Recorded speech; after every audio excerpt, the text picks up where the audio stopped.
día vamos a revisar una parte del metabolismo de los carbohidratos que es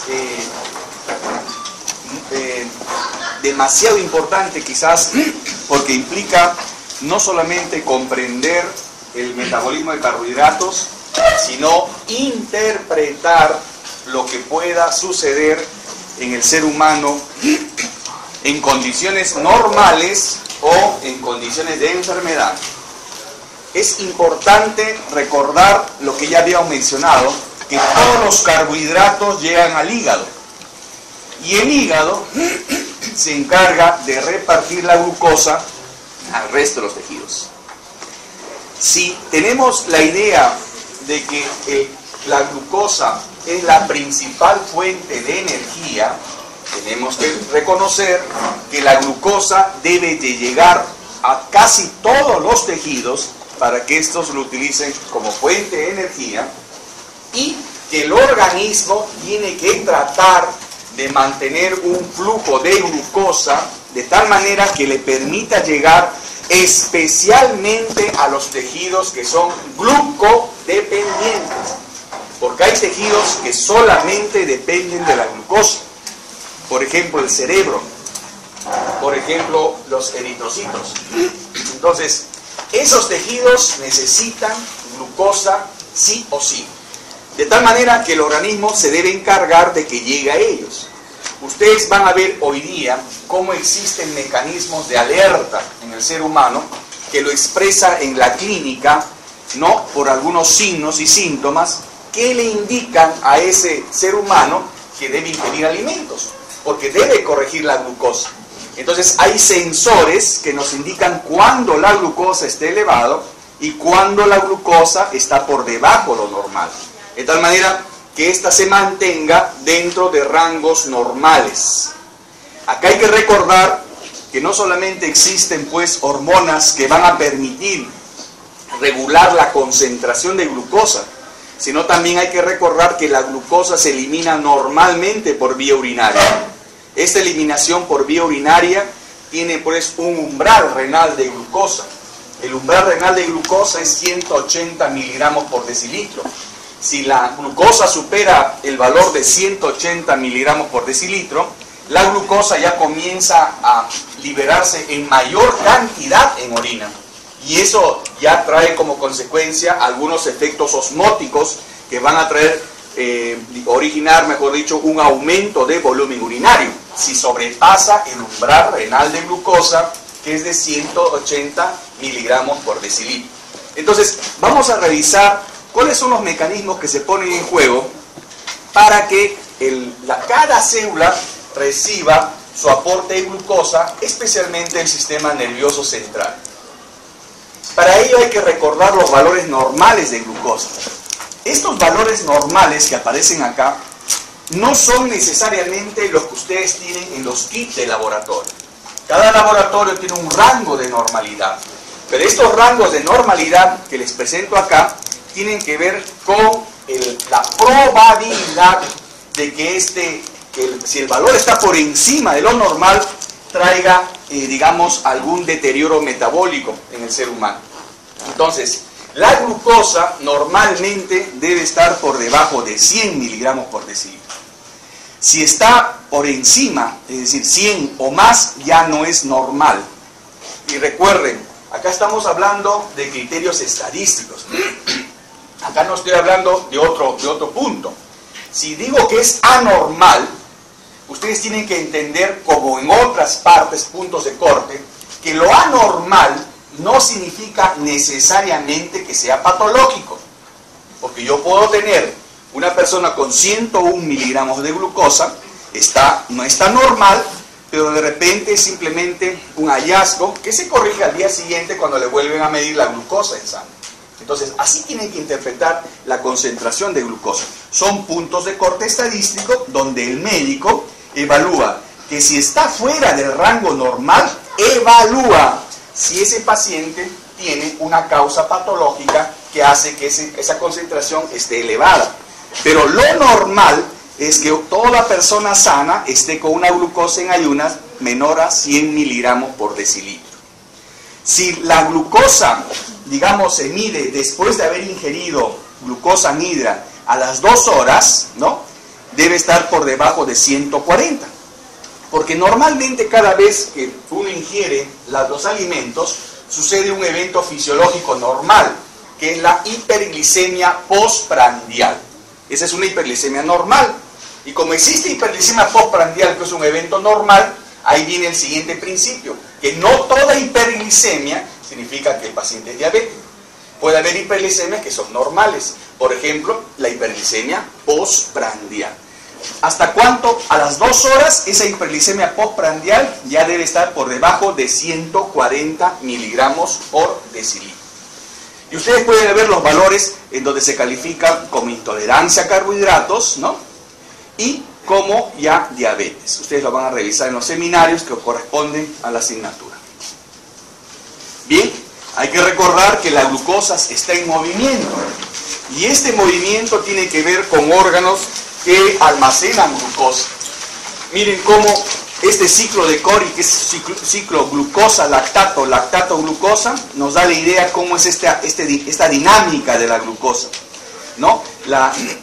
El músculo, por ejemplo, en este caso consume glucosa, ¿no?, y aún en condiciones anaeróbicas lo sigue consumiendo, como sabemos, ¿no? Y el lactato tiene la posibilidad de salir del músculo, ir al hígado, y en el hígado formar más glucosa que sale a la sangre y vuelve a ser utilizado por el músculo. Por eso es que la actividad física puede ser más permanente, gracias a este juego de interacción entre hígado y músculo, que permiten, bajo esta dinámica, asegurar el aporte continuo de glucosa hacia el tejido que está trabajando más, en este caso en la actividad física.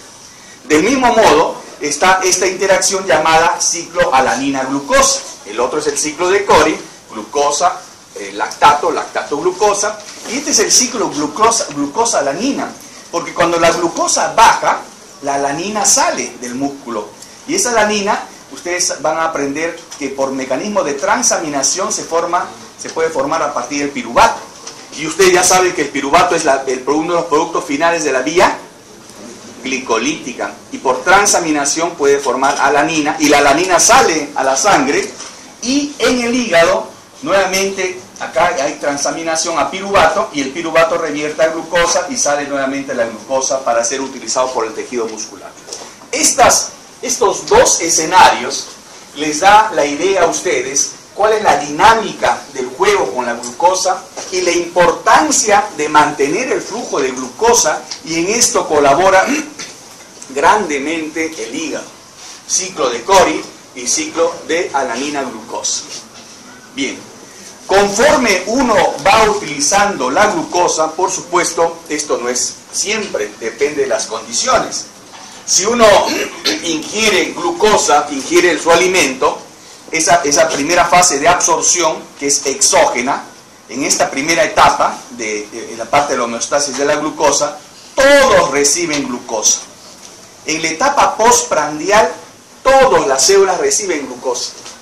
¿Ok? Acá hay inclusión celular, en este caso. Todos reciben glucosa. Y el principal combustible que llega al cerebro es la glucosa. Si yo dejo y me alejo de la etapa postprandial, ya comienzo a utilizar mis reservas. En una fase 2, ya degrado glucógeno. Y comienzo, en menor actividad, la gluconeogénesis hepática. Y acá, todos, excepto el hígado, el músculo y tejido adiposo en menor proporción, utilizan glucosa. Pero el cerebro sigue utilizando glucosa a este nivel. Llegan a una tercera fase, más lejana de la ingesta de alimentos, y acá la gluconeogénesis ya pasa a primer lugar. Acá era la glucogenólisis, acá ya la gluconeogénesis, pero hepática, y la glucogenólisis pasa al segundo lugar en la tercera fase. Acá todos, excepto el hígado, músculo y el tejido adiposo, entre un consumo que parece entre la fase 2 y 4, consumen glucosa. Y el cerebro sigue utilizando glucosa. Miren ustedes cómo el cerebro, a pesar de que no se está haciendo menos evidente el ingreso de glucosa, sigue privilegiado para consumir glucosa. Finalmente, en la etapa cuarta, ya no solamente es la gluconeogénesis hepática, sino la renal. Y acá, tejidos que utilizan glucosa, cerebro, eritrocitos, médula renal y el músculo en pequeña cantidad. Y el cerebro ya no solamente consume glucosa, sino ya es capaz de consumir cuerpos cetónicos en esta situación extrema. Y la última situación, que ya es colinante con la muerte, que eso es prácticamente imposible, es la gluconeogénesis hepática y renal, las que cobran importancia en cuanto al origen de la glucosa. El cerebro en pequeña proporción consume glucosa, los eritrocitos y la médula renal consumen glucosa, y el cerebro tiene como principal combustible los cuerpos cetónicos y la glucosa. Entonces, miren, conforme uno se aleja del momento de ingesta de alimentos, cómo es que el organismo va redistribuyendo las fuentes de energía para asegurar, en primer lugar, que llegue al sistema nervioso central. Y aún en situaciones de emergencia, proveerle una fuente de energía adicional como los cuerpos cetónicos para asegurar que el cerebro siga funcionando. Entonces, bajo este esquema, ustedes pueden comprender claramente la importancia metabólica del cerebro. Por eso es que el cerebro es el órgano más importante del cuerpo, porque es privilegiado en cuanto al consumo, es privilegiado en su manera de captar glucosa, es privilegiado en su estructura, que le permite pues tener algunas funciones que inclusive no comprendemos hasta la actualidad. Bien, ¿cómo se regula y se asegura que la glucosa llegue a todas las células? Hay dos mecanismos de regulación. La regulación enzimática, que de alguna manera ustedes lo han visto en la parte de cinética enzimática, y la regulación hormonal, que recién incipientemente estamos conociendo, y lo van a redondear la idea cuando hagamos la cuarta unidad y hablemos de hormonas en el metabolismo. Si hablamos de la regulación enzimática, acá tienen que recordar lo que ya han hablado. El metabolismo se regula. ¿Cómo se regula el metabolismo? Por la disposición de sustratos. Si yo veo que un sustrato se acumula porque no pasa a ser producto, ese incremento de sustrato ocasiona que otra enzima se active. Y eso sucede en muchos ejemplos. La disposición de sustratos, por concentración de sustratos, por actividad hormonal, por la misma función enzimática, cuando se reprimen las enzimas, por retroalimentación o por el fenómeno de alosterismo. Eso ustedes, todos estos mecanismos lo recuerdan y se ponen en juego acá con los carbohidratos. Represión, miren, como A produce B, B produce C, C produce D, D produce E, pero E reprime a D, D reprime a C, C reprime a B y B a A, ¿no? Ese es un mecanismo de represión. O de retroalimentación, cuando el precursor inicial al final produce una sustancia final, que es la que regula el inicio. Es la retroalimentación, que lo vamos a ver más en los mecanismos hormonales. Y finalmente la alostería, ¿no? Cuando un activador, un modulador positivo o negativo, modifica la actividad enzimática actuando en un lugar que no es el mismo centro activo de la enzima. Y eso ya lo hemos visto en la glicólisis, cuyo ejemplo más claro es la fosfofructoquinasa, ¿no? Con el ATP, con el AMP, con la fructosa 2,6-difosfato, con la fructosa 1,6-difosfato. Es decir, como esos son moduladores que regulan a la fosfofructoquinasa y hacen que la glicólisis aumente o disminuya. Acá están los ejemplos. Recuerden, la glucosa pasa a glucosa 6-fosfato. Después finalmente fructosa 6-fosfato, fructosa 1,6-fosfato. Recuerden, si en el ambiente celular se percibe más ATP, es lógico inhibir la glicólisis. Y eso es lo que hace el ATP. El ATP inhibe a la fosfofructoquinasa, inhibe la glicólisis. El ATP inhibe a la piruvatoquinasa, que es la otra enzima alostérica, y evita la formación de piruvato. O sea, la concentración de ATP regula la capacidad de glicólisis, y así de todas las vías metabólicas, ¿no? Y eso es lo que ustedes tienen que darse cuenta. En cambio, el AMP aumenta la actividad de la glicólisis, porque el aumento del AMP significa necesidad de energía. El aumento de ATP significa satisfacción, saciedad energética en las células, en palabras más sencillas. Entonces, Las concentraciones de los diferentes productos van regulando la actividad glicolítica, el fosforo, el ADP, ¿no? Que son otros ejemplos. Y también el efecto alostérico. Recuerden muy bien ese efecto alostérico que tienen algunas sustancias, por ejemplo la glucosa 6-fosfato, ¿no? Sobre la enzima, ¿no? Y hace que actúe en un lugar lejano a donde actúa el centro activo de la enzima, ¿no? Es en el caso de la hexoquinasa, porque el exceso de glucosa 6-fosfato también puede inhibir a la misma enzima, ¿no? En un lugar fuera del centro activo y detener la vía glicolítica en sus inicios. Y lo mismo, esto ya lo hemos visto en la vía glicolítica, como la fosfofructoquinasa es inhibida no solamente pues por el ATP, sino por otras sustancias, y esto lo han revisado muy bien en la clase anterior y espero que lo hayan leído, ¿no? Eso va a determinar la reacción de si va a la glucólisis o va a la gluconeogénesis. Recuerden que acá hay una fructosa 1,6-difosfatasa que es importante, una de las 3 vedettes de la gluconeogénesis, ¿no? Y ustedes ya saben, vamos a ver cuáles son las 2, ¿no? Entonces eso es lo que hay que ver en esta enzima. En la piruvatoquinasa, miren cómo las hormonas también regulan. La insulina activa la piruvatoquinasa, por lo tanto favorece la glicólisis. El glucagón no, el glucagón la inactiva. Miren cómo estas dos hormonas que son antagónicas efectivamente tienen efectos antagónicos en la glucólisis. Una favorece la glucólisis porque es una hormona anabólica que requiere que haya energía en el medio para que haya síntesis, y la otra no, la otra reprime, ¿no?, la glicólisis porque inactiva a la piruvatoquinasa. Acá está el ciclo de Krebs, lo mismo. Miren cómo la descarboxilación oxidativa, es decir, la formación de piruvato a acetilcoenzima A, es inhibida por la acetilcoenzima A, inhibida por el NAD reducido, inhibida por el ATP y estimulada por el AMP. Entonces, acá no hay mucho que discutir. Si la célula B que tiene exceso de ATP, si la célula B que tiene exceso de coenzimas reducidas, quiere decir que tiene mayor capacidad de oxidación, quiere decir que está oxidando bien. Entonces por eso es que tiene que inhibir, que tiene que detener las vías metabólicas. Y acá ustedes ven, exceso de ATP, exceso de NAD reducido y exceso del producto inhiben la reacción de descarboxilación oxidativa. Lo mismo, miren acá en el ciclo mismo de Krebs, cómo el isocitrato, ¿no? Es favorecida la conversión de isocitrato en alfa-cetoglutarato por el ADP, porque aumenta, porque requiere más energía. Pero si hay exceso de energía, hay más NAD reducido. Ustedes saben que más equivalentes reductores, más oxidación. Más ATP es porque hay más oxidación. O sea, la idea ¿cuál es? ¿Cómo uno se da cuenta que una célula está oxidando más, que está obteniendo más energía? Por el ATP. ¿Cómo?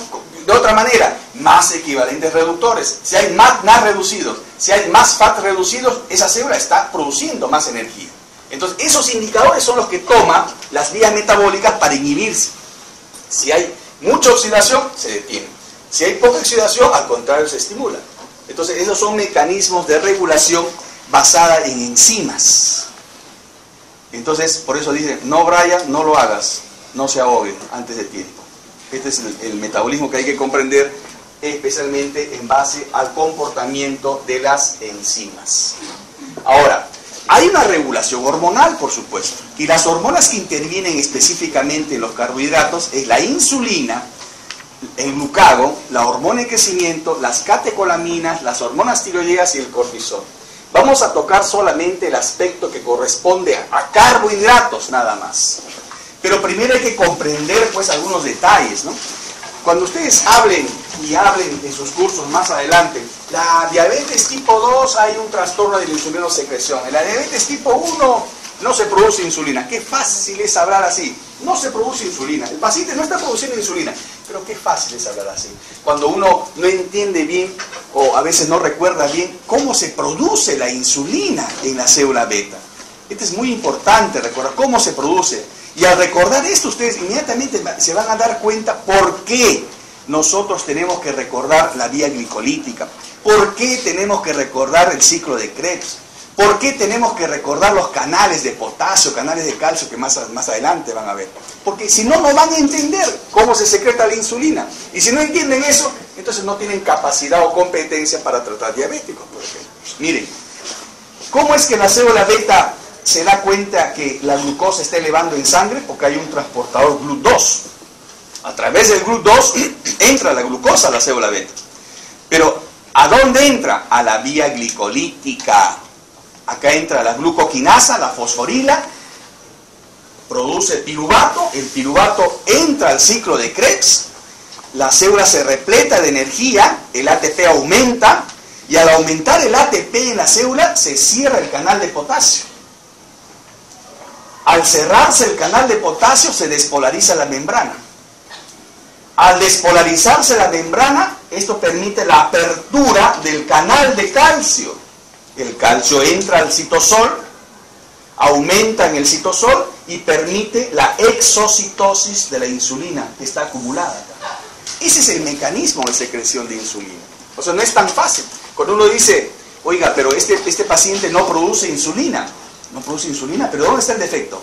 No detecta el GLUT2, no hay glicólisis, no hay ciclo de Krebs, no produce ATP, no se cierra el canal de potasio, no se despolariza la membrana, no entra el calcio, no hay exocitosis. Miren cuántas maneras hay de presumir que la célula beta no secreta insulina. Entonces, ahora se dan cuenta por qué tanto le insistimos en glicólisis, en ciclo de Krebs, porque esa es la esencia para comprender muchos eventos y este es un ejemplo bien práctico. Así se secreta la insulina. Ahora, la insulina no solamente tiene que secretarse para que actúe sobre los carbohidratos, tiene que ser bien recibida. Y para ser recibida necesita un receptor, por eso que hay un receptor de insulina. Todo órgano blanco que reciba la insulina tiene un receptor. Este receptor activa un sustrato del receptor de insulina que va a producir una cascada de activación de quinasas o complejos de transcripción. Estas quinasas van de alguna manera activando mecanismos de síntesis de proteína, pero uno de los más importantes es la translocación de transportadores de glucosa a la membrana plasmática. Interactúa la insulina con el receptor y al final, ¿qué pasa? Los transportadores de glucosa van a la membrana plasmática y permite la entrada de glucosa al medio intracelular. ¿Cuál es el resumen acá? Que la insulina estimula el consumo de glucosa por parte de las células. Ese es el efecto final. ¿Pero cómo lo estimula? A través de mecanismos que permiten la translocación de los transportadores de glucosa a la membrana plasmática. De esa manera uno debe entender, la insulina se produce, ya saben cuán compleja es, y la insulina debe ser bien recibida, ya saben cuán compleja es. O sea, no es tan fácil decir, diabetes tipo 1 no se produce insulina, diabetes tipo 2 hay resistencia a la insulina y hay trastorno de insulinosecreción. Y ahí quedamos porque no es el objetivo del curso. Entonces, el camino para entender todas las anomalías metabólicas es comprender en esencia estas vías metabólicas. Por eso que el curso no puede ser tan árido, ¿no? Y yo comprendo que sea árido el curso, pero ustedes tienen que darle la parte práctica, trasladando a lo que va a ser más importante ustedes en interpretar qué es lo que pasa en el paciente. Miren, estos cuadros resumen los efectos de las hormonas. La insulina producida en la célula beta es una hormona anabólica. ¿Por qué es anabólica? Porque sintetiza. Y el anabolismo solamente se da en la fase postprandial. O sea, cuando uno dice está en la sobremesa, como dicen en la parte social, estoy en sobremesa, no es cualquier cosa una sobremesa. La sobremesa es la etapa postprandial, está en la etapa de formación de tejidos, no es una etapa cualquiera.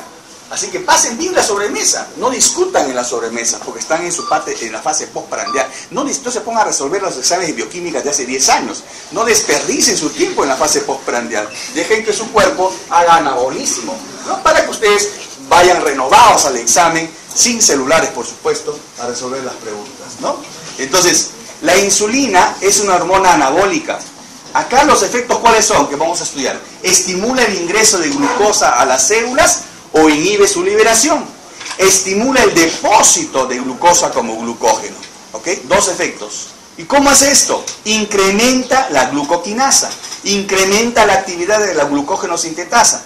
La glucoquinasa tiene que ver con la acumulación. La glucógeno sintetasa también. Disminuye las enzimas contrarias.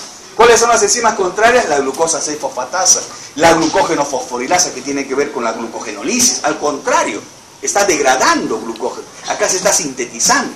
Entonces tiene que estimular a la que sintetiza, porque esa es su función. Es anabólica. La insulina también estimula el metabolismo de glucosa hasta CO2 y agua.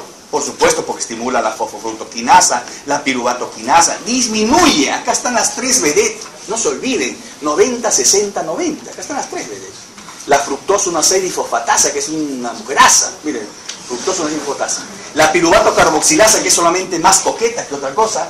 Y la fosfonol-piruvato-carboxiquinasa, que solamente es veleta, viste bien nada más. Pero las 3 son enzimas importantes en la, ¿en qué? En la gluconeogénesis. Por eso que si inhibe esto, la hormona que inhibe esto está inhibiendo gluconeogénesis. La hormona que estimula estas enzimas está favoreciendo la gluconeogénesis. O sea, no se olviden esas son las 3 vedettes de la gluconeogénesis. Fructosa 1,6-difosfatasa, la piruvato-carboxilasa y la fosfonol-piruvato-carboxiquinasa. Por eso es que se producen estos efectos. Además, la insulina estimula el ingreso de potasio, inhibe la salida de calcio intracelular, induce el aumento intracelular de magnesio y fosfatos inorgánicos.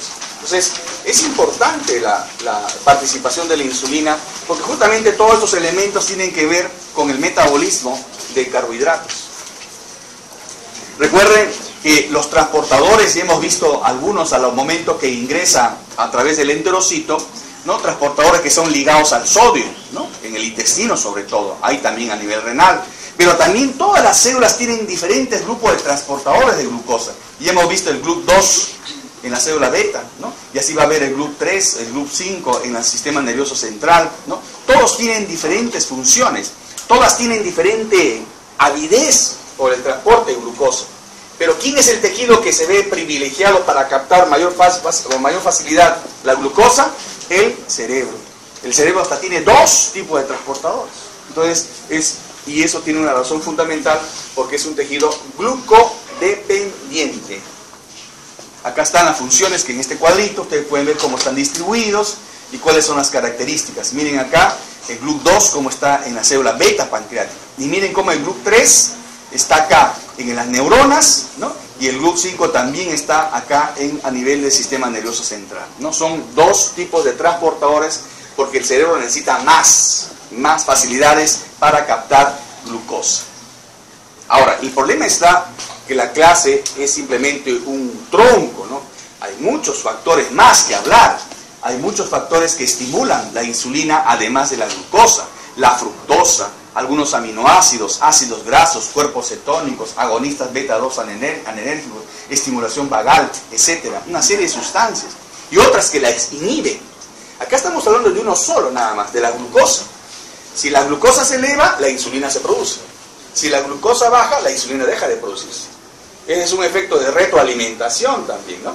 Glucosa baja, insulina, o sea, la glucosa baja, insulina baja. Es una retroalimentación positiva, porque los dos bajan. Glucosa elevada, insulina elevada. No es lo mismo que cuando uno baja, el otro sube. Esa es retroalimentación negativa. Esta es positiva. Glucosa baja, insulina baja. Glucosa sube, insulina sube. Entonces, eso es lo que ustedes tienen que tratar de comprender en esta parte. Y para que ustedes entiendan qué es lo que pasa, cuál es la catástrofe metabólica en el ser humano cuando falta la insulina. Miren, imagínense un escenario donde falte la insulina.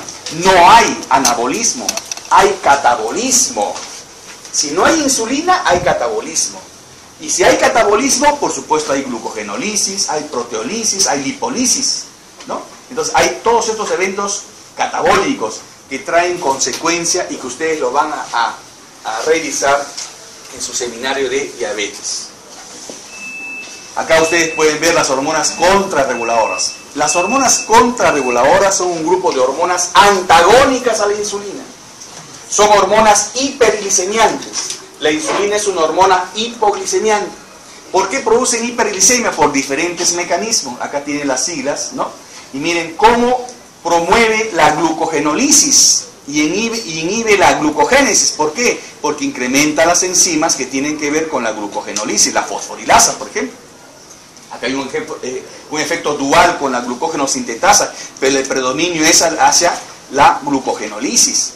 Y si inhibe la síntesis de glucógeno, el predominio va hacia la inhibición de la glucógeno-sintetasa.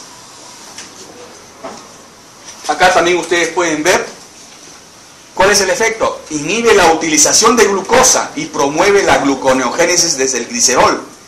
Si va a promover la gluconeogénesis, ¿a quién tiene que estimular? ¿A quién? No me digan a las 3 vedettes, pues eso lo digo yo de ejemplo. A las 3 enzimas que tienen que ver con la gluconeogénesis. Y disminuir ¿a quién? Las enzimas que tienen que ver con la glucólisis, ¿no? La fosfofructoquinasa y la piruvatoquinasa. Entonces, ustedes se van dando cuenta que conforme avanzan en la asignatura, ya hay algunos nombres que ustedes van grabando automáticamente. Es como cuando ustedes reciben la primera clase, ingresaron acá a la universidad, no sabían los nombres de sus compañeros, pero con el tiempo van grabando los nombres, ¿no? Y esa es la manera más natural de aprender esto, porque no se les pide todos, pero sí hay algunos que son importantes recordar. Por ejemplo, en la vía del colesterol, pues tienen que saber el hidroximetilbutanilcoenzima reductasa. Esa enzima es famosa, es la única enzima que le pedimos para el síntesis de colesterol. ¿Por qué? Porque es la enzima alostérica. ¿Y por qué? Porque todos los hipolipemiantes van ahí. O sea, no hay ningún hipolipemiante que inhiba el colesterol en otra enzima. Es en esa enzima nada más. Así que no se pueden olvidar del hidroximetilbutanilcoenzima reductasa, que es la enzima que tiene que ver con el colesterol. Y así de la misma manera con estas enzimas, ¿no? Miren, este es un ejemplo cómo ustedes tienen que concebir la acción, que no es tan fácil. Esta es la acción de las catecolaminas. Al final las catecolaminas, ¿qué producen? Liberación de glucosa a partir del hígado. Miren. Pero miren toda esta cascada. Esta es la obligación de ustedes de entender. Por eso es que este esquema lo tienen que revisar 1, 2, 3, 4, 5 veces. Para que lo puedan entender y estar claro. Cómo el estímulo externo estimula la reacción simpático-adrenérgica, la médula suprarrenal, y de tal manera que la adrenalina actúa con su receptor. Y acá, al actuar con su receptor, activa el sistema de adenilciclasa. El ATP se convierte en AMP y el AMP comienza a activar una proteína quinasa que a su vez activa a una fosforilasa, y fosforilasa que activa a su vez a otra fosforilasa B, en fosforilasa A, que finalmente es la que degrada el glucógeno en glucosa. Esta es la cascada que tiene uno que entender con la acción de cada hormona. La hormona del crecimiento. La hormona del crecimiento no solamente pues es una hormona que estimula el crecimiento en el ser humano, no, eso sería iluso decir que solamente es eso. La hormona del crecimiento tiene efectos metabólicos diversos. Uno de esos es que tiene su acción antagónica a la insulina y por lo tanto tiene acción hiperglicemiante. La hormona de crecimiento es hiperglicemiante. Entonces, este efecto, que al comienzo transitoriamente produce una hipoglicemia, pero al final su efecto más importante es de inhibir la acción de la insulina, porque es antiinsulínica, y produce de esta manera hiperglicemia. Los glucocorticoides que tanto van a utilizar ustedes, que tanto tienen que recordar, un tema importantísimo, ¿no? Ustedes tienen que recordar que con respecto a carbohidratos estimulan la gluconeogénesis y por lo tanto inhiben la captación de glucosa, porque también inhiben a la insulina. Esos son los glucocorticoides, ¿no? Ese es el punto esencial en este momento. Pero en su vida profesional ustedes tienen que leer mucho sobre los glucocorticoides y sobre todo los efectos deleterios en el ser humano si uno los utiliza mal. Porque ustedes van a aprender más tarde cuando sean médicos que la respuesta a veces a las enfermedades con los glucocorticoides es espectacular. Mejora el paciente, pero mejora a costa de qué. Entonces hay que conocer mucho más de los corticoides. Acá mencionamos su relación con carbohidratos nada más. Bien, al final tenemos una glucosa que anda dentro del rango normal. Si se eleva, la insulina sale. Si baja mucho, las hormonas contrarreguladoras. Entonces, si se eleva, insulina. Si baja mucho, hormonas contrarreguladoras. De tal manera que uno ya sabe. Si un paciente está con glucosa elevada constantemente, ¿en qué piensa primero? Que la insulina no está funcionando. Si un paciente está con la glucosa baja constantemente, entonces uno ya sabe qué es lo que puede no estar funcionando hormonalmente. O sea, las hormonas contrarreguladoras. Entonces, de esa manera uno se da cuenta de la importancia del control de la glucosa y qué es lo que refleja cuando una persona viene con hipoglicemia o viene con hiperglicemia. Miren, la reacción normal es, si la glucosa se eleva, la reacción normal es que se eleve la insulina, ¿no? Para producir, digamos, hipoglicemia, ¿no? O sea, para bajar la glucosa. Pero si la glucosa está baja, se libera glucagón para producir glucosa y elevar la glicemia, ¿no? Acá lo mismo, en otro esquema, ¿no? Miren cómo la glucosa, cuando está elevada, por supuesto, es un estímulo para las células alfa y las células beta. Las células alfa disminuyen glucagón y las células beta aumentan la insulina para capturar más glucosa por parte de los tejidos. Es una respuesta normal, ¿no? Del mismo modo, cuando la glucosa está baja, otro mensaje a la célula alfa: secreta más glucagón, y a la célula beta no produzca mucha insulina, ¿no? Y así disminuir la captura de glucosa y tratar de controlar la glicemia. Son esquemas sencillos que son repetitivos, que los he puesto repetitivos adrede para que ustedes lo revisen, lo analicen, lo vean e inclusive planteen sus propios esquemas, porque es más fácil aprender acá. Otro tipo, miren, la glucosa incrementa, ¿no? Y la glucosa baja, ¿no? Entonces, cuando incrementa, ¿quién se eleva? Cuando baja, ¿quién se eleva? ¿En qué repercute? Eso es lo que tienen que recordar. Ahí está. Y acá, la glucosa, miren, cuando baja, no solamente es un aviso para el páncreas, para la célula alfa y beta, para lo que hemos estado viendo, sino también hay una respuesta simpático-adrenérgica que también colabora con la elevación de glucosa. O sea, acá la respuesta es de dos tipos, hormonal y simpático-adrenérgica. Esto es muy importante que recuerden. Siempre reaccionan los dos en situaciones de emergencia. Hay una reacción hormonal y una reacción simpático-adrenérgica. Lo que pasa es que esta reacción es más rápida que esta de acá. Entonces muchas veces la solución está el organismo toma de mano esta vía hasta que logre compensarse con la vía hormonal. Y esto es para que recuerden que la célula beta tiene muchas maneras de estimular. La célula beta se prepara para secretar insulina.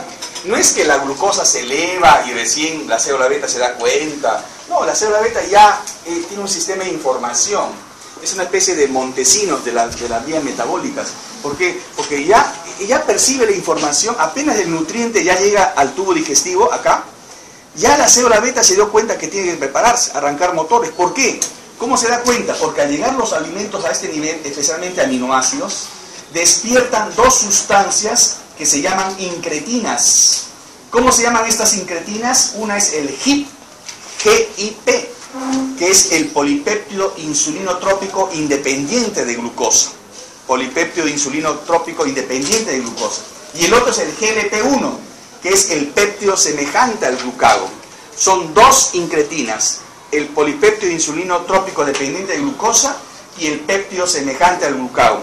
Apenas llegan aminoácidos acá, parte del bolo alimenticio, se secretan y llegan a la célula beta para que ésta vaya disparando insulina. Entonces miren cómo la célula beta trata de responder con eficacia, ¿no?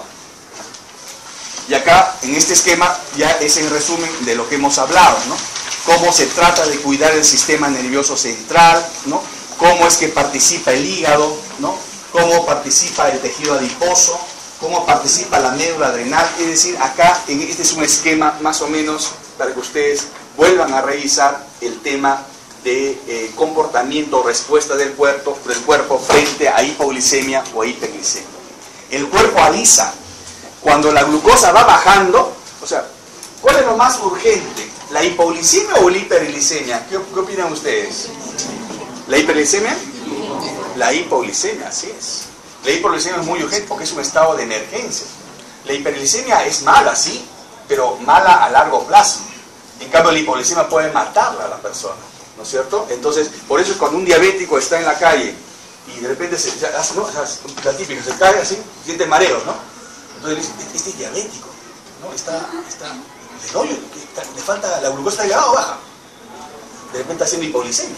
Se ha sobrepasado de hipoglicemia antes. Entonces a veces el médico dice, no, acá tengo que pegar por exceso. Le doy glucosa. Eso no lo va a matar ahorita. ¿Me entiendes? Mientras lo llevo al hospital. Ya se verá si está en hipoglicemia. Pero tengo que actuar. Porque si lo dejo con hipoglicemia y no le doy nada, se puede morir. En cambio, si le aumento más, no le va a agravar. Si ya está en cetoacidosis, ya está en cetoacidosis. Ese gramo de azúcar no lo va a agravar. Entonces, vean cómo el médico tiene que decidir. Hipoglicemia y hiperglicemia. Hipoglicemia es más grave, efectivamente, ¿no? Entonces, miren, y cómo va cada vez estas manifestaciones de expresión, ¿no? Esos sutiles signos neurológicos, más hambre. Cuando ustedes tienen hambre, esa es una manifestación de hipoglicemia. Cuando ustedes tienen frío, esa es una manifestación de hipoglicemia. Cuando ustedes tienen esa sensación de cansancio, de languidez, esa sensación de hipoglicemia. ¿Y qué les llaman? A ir a la cafetería, ¿no? A comer algo, ¿no es cierto? Es lo malo que no sabe lo que come, pero come, ¿no?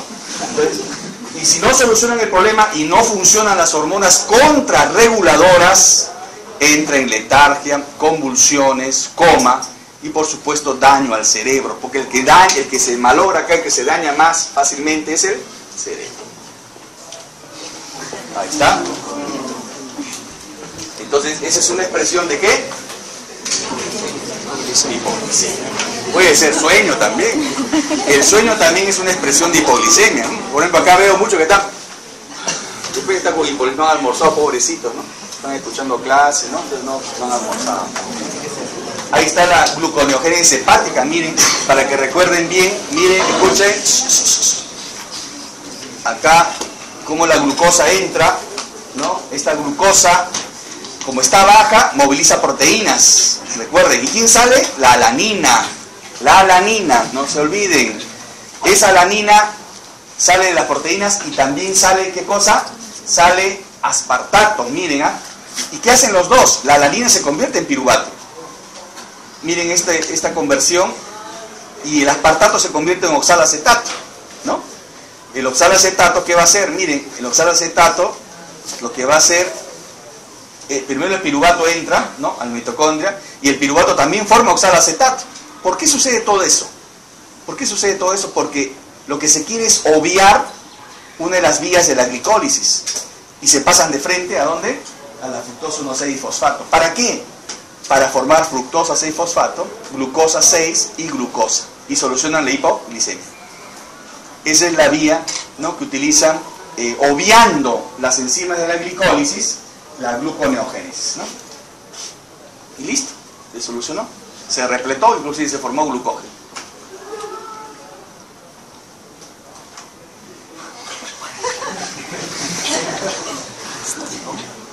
Por supuesto que el bebé no fuma, ¿no? Es la expresión del bebé, nace virginal de todo. El que lo malogra es el adulto. Esa es la realidad. Ya tenemos todavía 10 minutos. La clase del estribo, dice.